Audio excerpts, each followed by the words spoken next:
po të kishte sanksione ndaj Beogradit, atëherë kur u rrëmbyen 3 policët tonë me 14 qershor të vitit të kaluar në veri të Kosovës, ose atëherë kur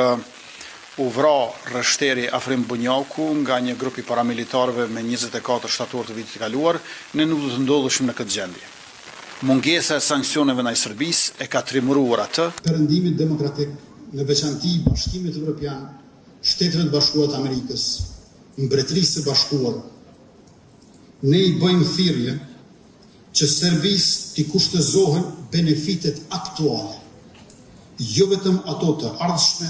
nga Bashkimi Evropian, nga Shtetet Bashkuara të Amerikës dhe nga Mbretëria e Bashkuar. Ne tash i bëjmë thirrje faktorëve ndërkombëtar që të mos e konsiderojnë Serbinë shtet normal, përderisa ajo nuk i dorëzon kriminalët e Serbisë të organizuar dhe udhëhequr nga Milan Radojčić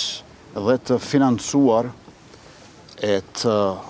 mbështetur nga Beogradi zyrtar dhe presidenti atij Aleksandar Vučić.